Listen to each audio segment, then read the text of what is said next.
Welcome to an O'Connor Institute and National Association of Secretaries of State conversation about how states are preparing for the November 2024 general election.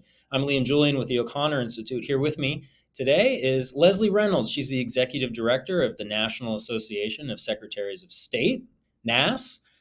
Um, the Honorable Steve Simon. He is the Secretary of State of Minnesota and also the President of NASS. And the Honorable Michael Watson. He's Secretary of State of Mississippi and the President-elect of NASS. Thank you all so much for being here, for making time to talk about this important topic. Very welcome.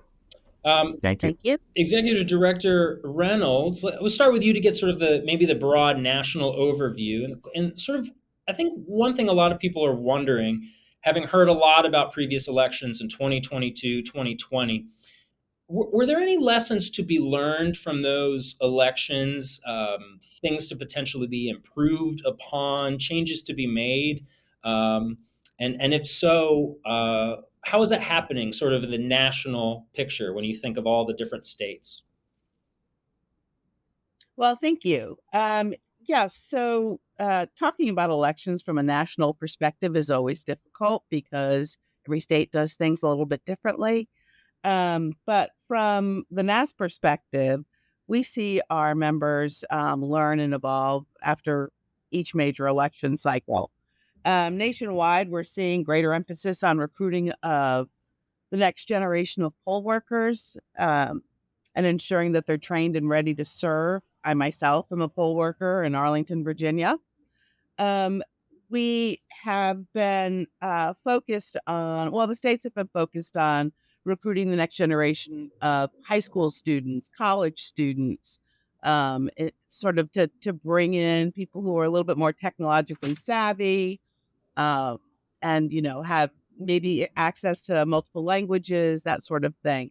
But we're also working as an organization, working with the American Bar Association to recruit lawyers to serve as poll workers. And some states are actually able to give them continuing legal education credit for doing so by partnering with the State Bar Association.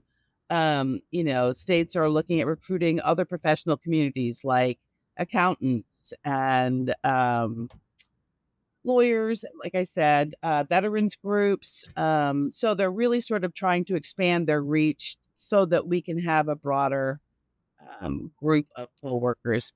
When 2020, the crop of poll workers that we had tended to skew older.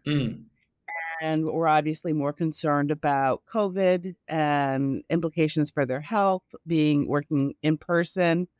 And having and continuing to have an expanded crop of poll workers, I think, is very important. Secretary Simon, do you want to talk about some of the things that you all have been doing? Sure. And let me just say, again, thanks for having us all on this interview. And let me just say, as just a way to level set, that the way it works with our members in NASS is about roughly 40 of the member states have secretaries of state who serve as their chief election officers as well. That's the norm, but that's not everyone. We have a handful or more of states where the secretary of state doesn't have necessarily a direct role in elections. And instead, there's maybe a board or a commission that does some of the work that's associated typically in other states with secretaries of state. But that's just a sort of level set for your audience. But in terms of the aftermath of 2020, I agree that there were a number of areas of focus, whether that's continuing cyber defenses and physical security as well. But I think Leslie Reynolds correctly names election judges as an ongoing sort of issue. 2020 was a great stress test when it came to poll workers. We call them election judges in Minnesota. Getting folks to do that during a once-in-a-century pandemic was tough all over the place, every state, it seems to me. And in Minnesota, as you just heard, we've been trying to address younger audiences as potential recruits. One of the things that we emphasize in Minnesota in particular is that you could do this job in our state at age 16, not 18, but 16. We always emphasize that it's a paid gig. It's not a volunteer job. It's actually paid. And under our state law, they got to let you out of school. They got to let you off of work. And it might just look good on an application or a resume somewhere. There are some additional restrictions for 16 and 17-year-olds in our state. For example, just the breadth of communities or the reach of communities they can serve in. For everyone else, the rule is that they can serve anywhere in Minnesota. So you could be hundreds of miles away. You don't have to live in that jurisdiction to serve as a poll worker. But it's a little bit different for younger people, 16, 17. They can serve in a community in their county or in an adjacent county, but not hundreds and hundreds of miles away. But that is one aspect, but you highlighted that, of our overall preparedness, and it's based on lessons we've learned since 2020. Yeah, same thing here. We've really been proactive on our poll worker portal where we're recruiting new poll workers. And I think that's one thing that we all have in common. But as Steve mentioned there, the laws vary in different states. 16-year-olds can work the polls there. Other states, it's 18 or different ages, depending on what state you're in. So I think that's one of the things we've got to continue to remember here. Different states do their elections differently. I think it's really important. To that, one thing that we have done across the board that all secretaries have done is really focused on making sure that we're getting accurate election information out there. As we saw after 2020, you heard everything. And I think it's important that people understand who they can look to for trusted information. And that's one of the things we've tried to do as secretaries. In Mississippi, we talk about voter registration. What does that look like? How does that work? State voting procedures. When you go to the precinct, how do you vote? How do you cast your ballot? Guidelines for when you see something that's going wrong. What is it that we can do to report these? Is it to the police station? Is it to the sheriff's office? Is it to the Secretary of State's office? Making sure people understand how the process is supposed to work. So all secretaries have really brought more of a focus on trusted information, making sure we're getting out that our voters are educated on the process so they feel secure in democracy and going to cast their vote because they understand how it works. And I think you'll see, and Steve will agree with me here, different states take different approaches. So some of the things that we've done come up in 2024, every precinct in Mississippi will have a paper verifiable trail. I think that's important. But again, that's what Mississippi has done. We have increased funding for cybersecurity, as Steve mentioned there, and for other equipment at our local level. Also in Mississippi, we're a bottom-up state. So the counties do the heavy lifting when it comes to elections. We oversee them and we help them with different facets of it. But again, different states run elections differently. So I think that's an important piece for all of us. And then lastly, here in Mississippi, our Elections 101 campaign that really educates voters on from the time that I go register to vote, to the time that I go cast my ballot, to the time that the results come out. Who's in charge of what?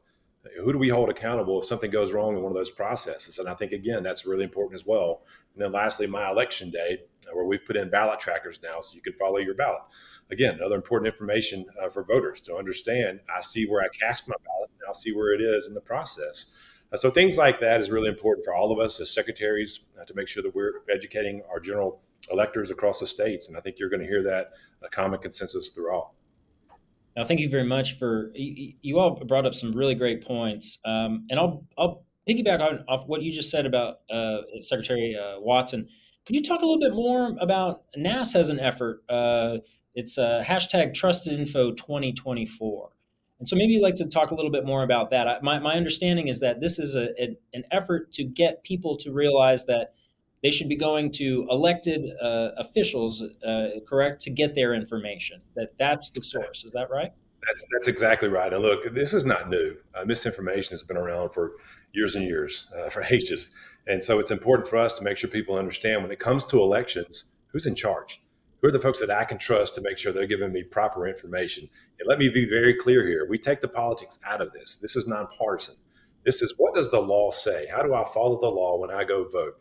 So trusted information is something we actually started back in November of 19. I started that in 2020, and it was a hashtag Trusted Info 2020. And again, the purpose was educate voters, make sure they have the facts. No matter what you see on Twitter at the time, X now, Facebook, whatever the platform is, you may not want to completely trust that. If you've got a question about it, reach out to your secretaries of state, to your local elected officials, to making sure you're getting that trusted information.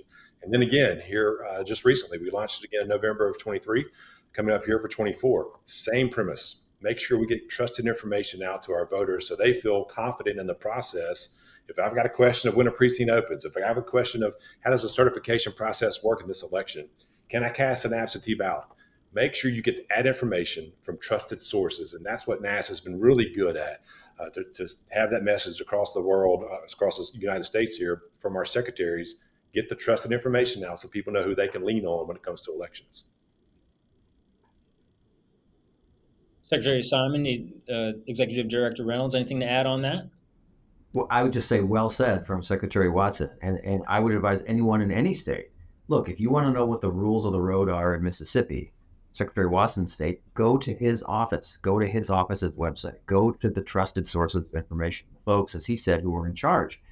And that's what we want people to do. Don't just trust what's in your social media feed. Don't just trust what you hear from a particular candidate about the rules. You can maybe trust them for other things, but when it comes to the rules, we want people to get the up to the minute accurate information. And I don't need to tell you and your viewers what is an additional complicating factor this year is the growth and spread of AI. I don't see AI as necessarily a new problem, but it is a new way to make an age-old problem more complicated and more difficult to tackle, as Secretary Watson said, right? So it's not so much a new thing, it's a new method that's going to make disseminating misinformation tougher. But that's all the more reason for us to double down on telling folks to seek out trusted sources of information. We'd like to think that's us as Secretaries of State, no matter what state you live in. But if not us, then a county or a city or some sort of local government, they're the ones that are on the ground. They're the ones who are counting votes. They're the ones who are actually administering the elections. Yeah. And I would just like to amplify that we have a page on our website, Trusted Info 2024, but we also have a separate website called canivote.org. And that website leads you directly to the pages on the state websites for information on voter registration, to check your status, to register to vote, to become a poll worker, to look to find out what the voter ID requirements may be in your state, where your polling place is. And we don't collect this information. We don't collect any information from anybody that goes to canivote.org. It is strictly a portal that sends you directly through to the actual page on the state website, which I think is really important. No, thank you for that. And again, you're bringing up all these great issues. I want to talk about AI. Maybe we'll come back to that. But I'd like to talk about something that everybody mentioned early on, which was the pandemic, and how, of course, the pandemic changed everything in everybody's life. What we've seen, right, is some of those changes have carried forward. Some have been walked back, and we're kind of back to where we were before the pandemic. So I think people are probably wondering, when it comes to elections, how that has played out, the changes that were made to accommodate people during the pandemic. Which of those ended up being, wow, this is great, this has really worked, let's carry this forward? Which of those have maybe been walked back now, if any? And happy anybody can jump in on that. Well, I'll start really quickly. In 2020 overall, I would say that state and local election officials um, focused a lot of their time and energy on COVID-19, right? They worked with their state health agencies and they worked with their state emergency management agencies to develop plans accordingly. And during that time, from my perspective, there was no one size fits all, obviously, right? We had a 50 state solution to the problem of COVID and voting.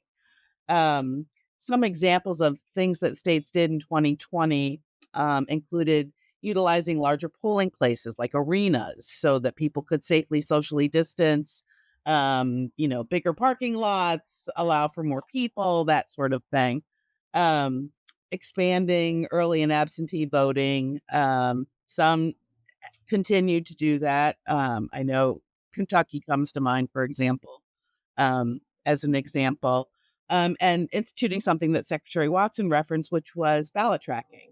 A lot of people were utilizing new systems with mail-in voting that they may not have done before. Ballot tracking became a really valuable resource for voters to utilize so that they knew where their ballot was in the process. Yeah, and I think Leslie made a great point there. You're going to see different answers from different states. Steve will be the same as I am right now. Mississippi, I'll give a lot of credit to the legislature. They really kind of pumped the brakes. One of the things that we did, I was brand new, had just gotten elected in 19, came into office in 20, and then here we are with this huge election and COVID interfaces. So one of the things we did was really sat down and talked to our elected officials, our circuit clerks, our elections commissioners, the folks that were actually on the ground doing the elections, our health departments, as Leslie mentioned there before. different folks to get a plan together that we all kind of trusted and put together as a team. I think that's a really important part about NASS. We also had, the number of secretaries around the country to lean on. Hey, Steve, what are you doing in Minnesota? What may work there that's going to work in Mississippi or Texas, Louisiana, wherever? That's really good when we have that team across the board with NASS. But Mississippi didn't implement too many changes. One of them that we did was with our mail-in voting. We have a temporary disability exception there for mail-in votes, and they added COVID-19 into that definition. But to your point, they sunset that on December 31st of 2020.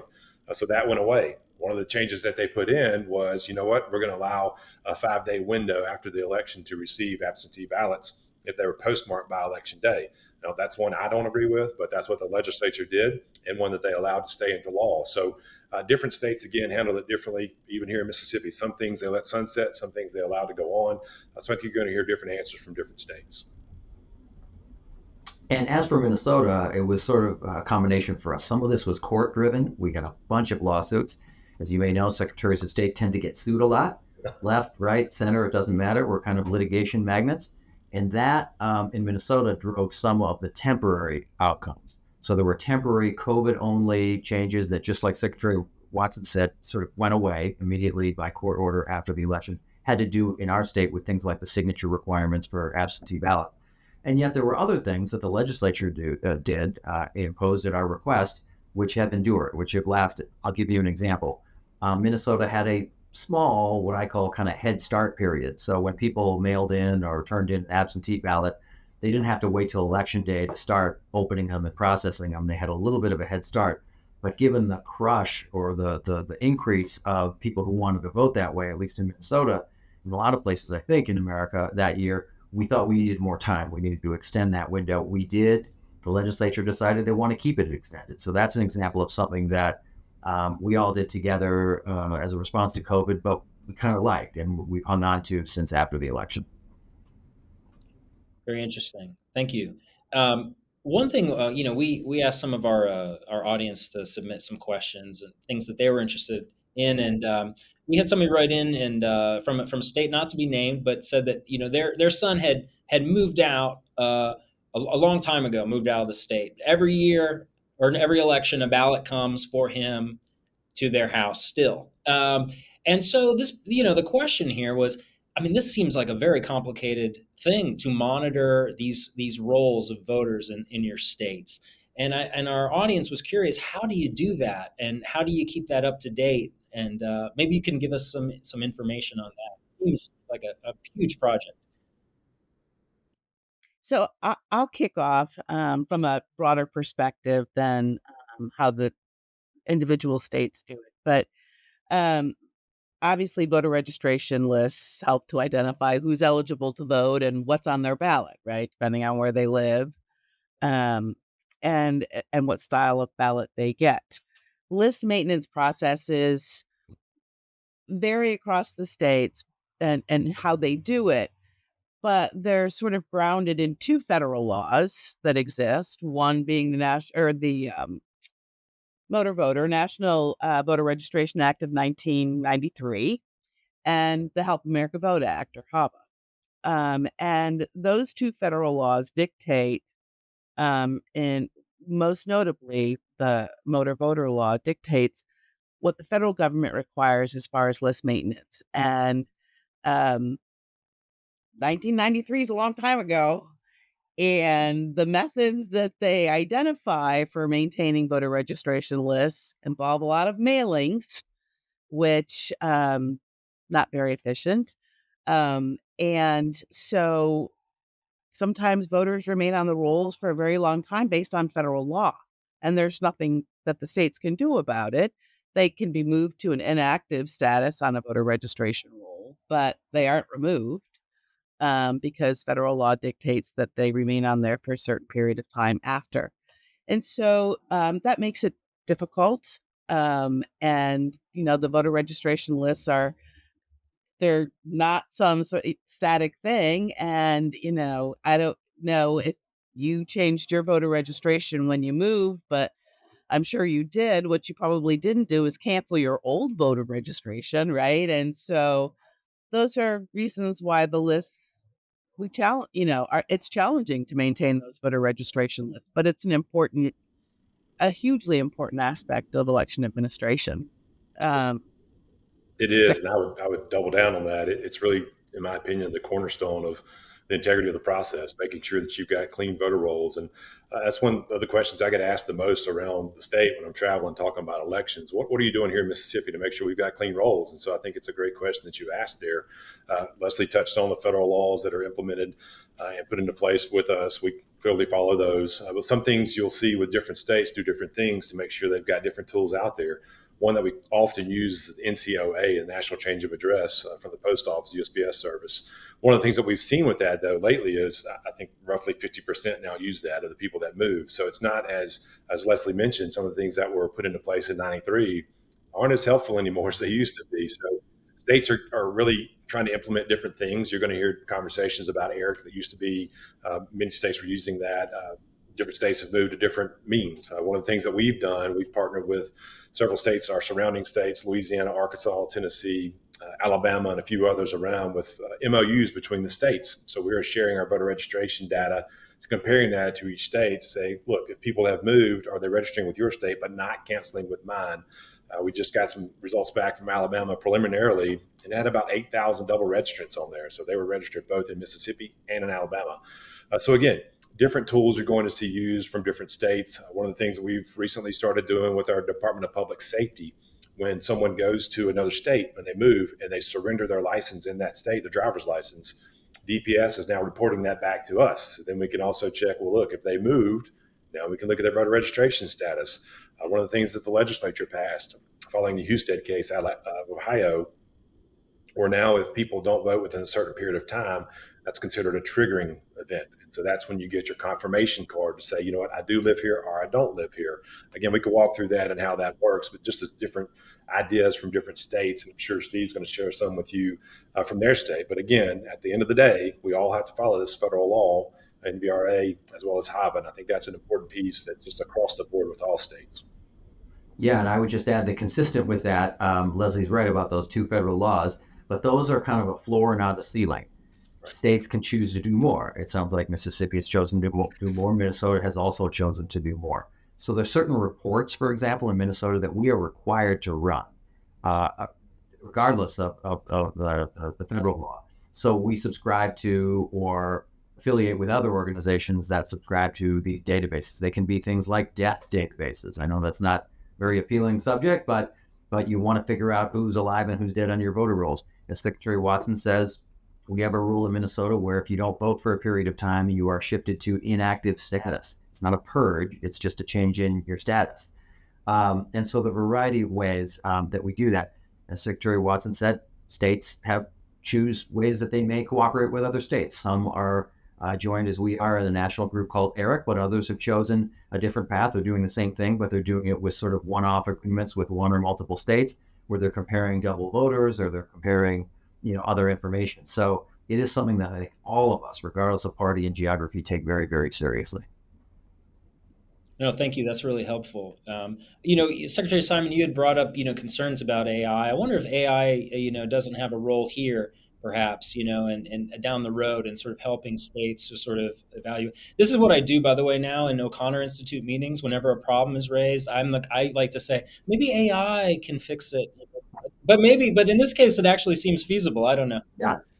Well, it's very tempting to linger on the negatives or the downsides of AI. And we do, because we have to be cautious and plan for the best, but or hope for the best, but plan for the worst. But it's true. I think AI could and maybe will in the coming months and years really help from a data perspective to comb through large volumes of data and help us in this task and other related tasks. As I said before, AI is not necessarily in and of itself a problem. It's just that when misused, it can be an amplifier or a magnifier of existing problems like dis and misinformation. But there's no question about it. There's some really positive applications, and this may very well be one of them. Yeah, I think that's the balance that we've got to look for. Clearly, there are some positives to it, as Steve mentioned there, but there are also some negatives. And I think that's the thing that really goes back to our Trusted Information 2024 campaign.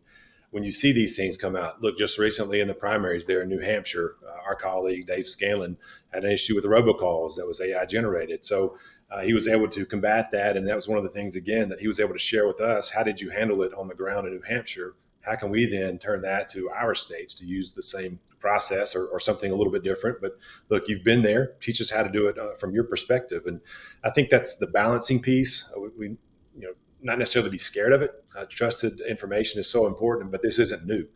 There's been disinformation, misinformation for years and years and years. And so I think Steve makes a great point there. Our job is to continue to keep our heads down and churn out the work, make sure that we're getting the right information out and doing our jobs that we were elected to do here. And so I think that's a really important piece to mention there. Is that the main concern with AI, is the misinformation, or are there other concerns on your radar? I'll say real quickly for me that the deep fake piece is probably the biggest concern right now with elections coming in. Our legislature passed this past year a bill directing specifically towards that, people that are using AI to misinform voters about their opponents or whatever the issue may be. For now, I think that's the front burner for us because we've seen it. We've seen it in play in New Hampshire there. So once you see something in one state, typically that may happen in another state. So I think for now, that's probably the biggest concern going into this election. Outside of that, you're always concerned with technology. And the issue here is it's so readily available. I think that's the one that really kind of pumps the brakes for us. Yeah, and let me just mention something that's sort of ripped from the headlines, even just this week that we've encountered in Minnesota. I won't go into all the gory details, but basically we discovered that there was an AI chatbot that is associated with a prominent social media platform that just got it wrong as to the law in Minnesota and 8 other states on a particular issue. Not so important what the issue is, but it was just wrong. And I don't have any problem with it being wrong. The whole idea, as I understand it, of these AI chatbots is they're trying to perfect it. And it sucks up information from everywhere in the universe, and sometimes it's going to be wrong. But what I think the concern is that other people don't know that, right? They don't. So I don't necessarily blame the platform for that. It's just what we're hoping for going forward over the next several weeks between now and the election is that we'll get some sort of voluntary cooperation from the platforms to make sure to the extent they can that they can maybe make some corrections, maybe cooperate with NASS as others have. There are other prominent platforms that have been cooperating with NASS just to make sure people get the right information. So I understand why it might turn out that way. These are experimental processes. It's just we're looking to make sure that our voters in our states, no matter where they are, we're just getting the accurate information. So that's a potential danger. And that's an example where it's not intentional. I doubt it was intentional. It was just that they got it wrong. And we just want to make sure people get the right information. I would say from a NASS perspective, we have focused the last year on, sort of identifying what AI is and how it could impact the elections process. And unfortunately, negatively, not necessarily in a positive way. We've had to focus all of our energies on how it can help to accelerate incorrect information. What we did from a NAS perspective is we talked to one of the chat GPT, which was giving out a lot of election information. And we worked with them and said, look, it's very difficult to get this information correct, right? Especially from a generative AI perspective. Please, if somebody asks an elections question, please just direct them to canivote.org and it will send them directly to the state page where they need that information instead of generating what could potentially inadvertently be incorrect. And so, I hope we get to a point where we can start talking about some of the interesting and innovative things that AI could help do with the elections process. We just haven't gotten there yet. No, that makes sense. Here's another question that we got, and maybe this is one for you, Executive Director Reynolds. A lot of people on election night, they see that one state the results are in 7 seconds. Other states weeks. So I think there's a question of sort of what is it that's accounting for this difference? Is there an effort underway that NASS is trying to maybe standardize. I know that's very difficult with all these different states and their procedures, but to get a little bit more unity on that front. No. So you're not getting election results on election night, right? I mean, that you're not. You're hearing unofficial results, sometimes from an AP platform, sometimes from local election offices that have sent their unofficial results to the state so that they can be posted in a portal where the media can report them. The challenge that we have, and I think it was Secretary Simon referenced it earlier, is that because states have different processes, because some states have a lot more mail-in balloting than other states, and because some states can't process those until election night, and because some states have election ballot deadlines that are election day, and others have election ballot deadlines that will still count as long as the ballot was postmarked by election day. And you have military and overseas ballots, and you have mail-in ballots, and you have provisional ballots that all come after election day. They're still counting. And in some states, they're going to be counting. Larger jurisdictions like California, Pennsylvania, they're going to still be counting. So, you have to, they're going to count every ballot as long as it arrives within the legal time frame. They're going to count every eligible ballot. And so it's really important to be patient. And I know that, but the secretaries, the local election, they want to get right. Speedy is awesome, but you know, it's not the end goal. And every state has their own laws and procedures for how that has to happen, and that's really important. And it's frustrating, but again, go to your state or local election official to find out exactly what that process is. Right, and I would just add or underscore what Leslie said, which is we've got 50 plus individual laboratories that all have decided to do it in a slightly different way. So in Minnesota, for example, we are not a postmark state. We are not one. So every ballot's got to get in, whether it's cast on election day, whether it's mailed, whether it's delivered by carrier pigeon, whatever it is, it's got to get there by the close of polls at 8 p.m. Doesn't matter how you get it in there. If it gets in at 8:01, it's not going to be counted. Now, that's the choice that our state has made, but other states have made a different choice. We mentioned California, where they have a pretty generous postmark rule. Maybe Leslie or Secretary Watson know what it is, but it's pretty generous. I think it can come in a week or maybe even 10 days or more after that. That's the choice they've made, their voters and their legislature, but that's why it's just going to take longer in California, and other states are somewhere in between. So I think there's probably not going to be a consensus. I haven't really heard that the federal government is considering, legislating in this particular area. This is one area where I think there's pretty much some bipartisan acknowledgement that there has to be state flexibility, and there is. By the way, Steve, I appreciate Minnesota's approach to that. And something that Leslie mentioned there is it's unofficial. Election night is unofficial. And so when you see these calls made, that's the media. That's not the state saying, our results are in, this is final. And so I think that's really important for people to understand. That's coming from the media, not the state itself. Now, what is interesting is when you see these states and they say they're too close to call. A lot of times that's when you'll see the process play out in each of these different states. For Mississippi, we've got a 10-day process where they've got to count up all the votes and certify it and then send it back to our office. So different processes for different states, but that's the important piece. And Leslie also mentioned there, the patience. We've got to get this right. Elections are incredibly important. So making sure that we do this by the law, by the letter of the law, and covering every opportunity we get to educate our voters. This is how this process is supposed to work. And as she also mentioned, call us, ask us the questions, even when we're in the middle of this process. I think that's important to make sure people understand we're accountable to our voters. We don't make sure we get it right for them. So again, it's unofficial on election night, and then sometimes you see these processes play out in different states. Yeah, that's very helpful.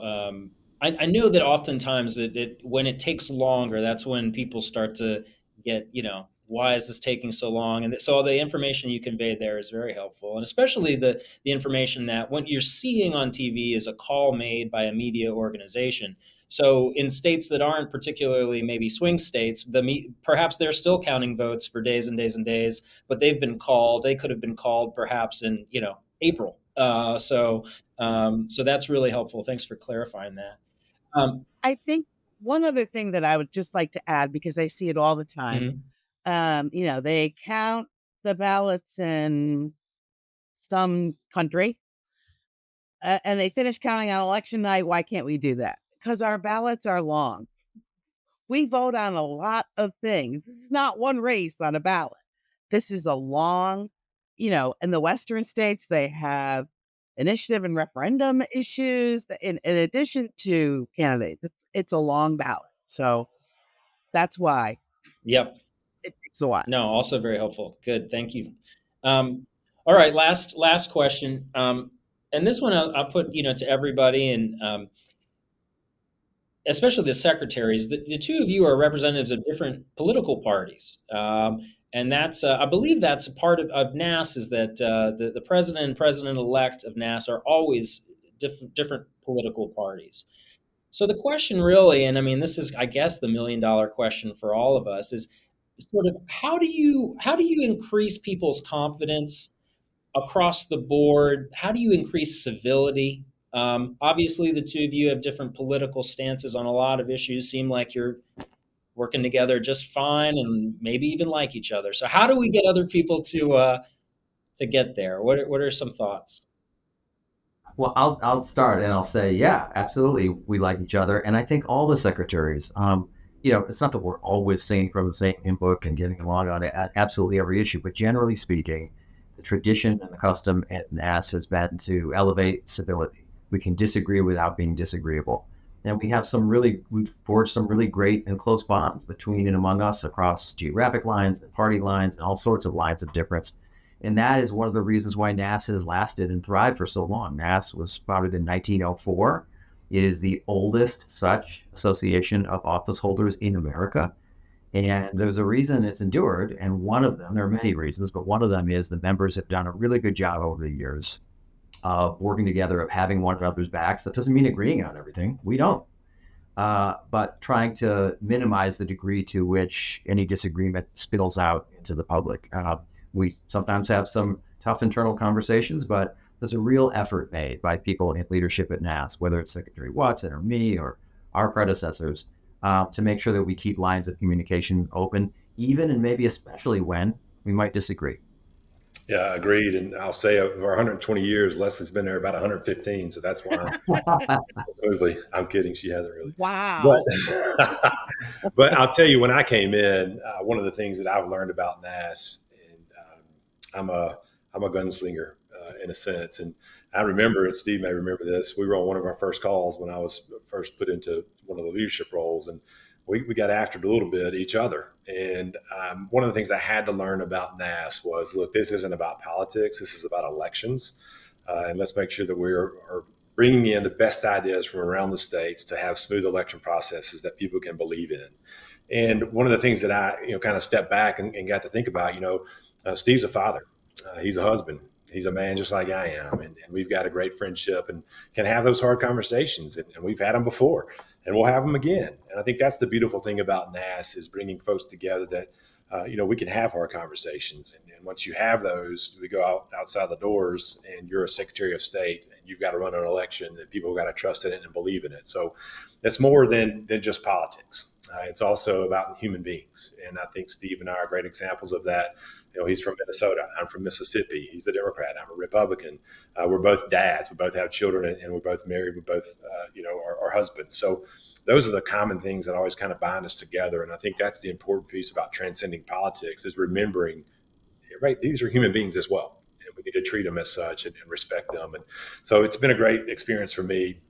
Now I'm still a gunslinger, but I try to keep that out of NASS as much as I can. But again, people like Steve are fantastic to work with. Leslie has done a phenomenal job with our association. So I think that's why NASS has lasted so long and is respected in its own right. And I will say, The other thing I have in common is that they both married way over their heads, way up. True story. Totally. Um, Honestly, the civility and bipartisanship are fortunately, as you've heard, a pretty strong theme throughout our association, and we're lucky that the members place such a high value on that. Um, and as they both said, I think it's because they get to know each other as individuals. You know, whether it's on a trip or at a conference, they get to know each other as people, and they discover that they like each other as people. And so I think that makes a huge difference. And I hope that eventually it will help to set the tone nationally for the public to see and understand the democracy business that we're all in. The work is not ever done, but I know our members are committed to increasing the public's confidence one election at a time. No, thank you. Wise words. Executive Director Reynolds and Secretaries Simon and Watson, really can't thank you enough for taking the time to impart your wisdom here. This is such an important subject for everyone, and it is a great service that you do. We're all very appreciative of it. So thanks again. Thank you. Thank you.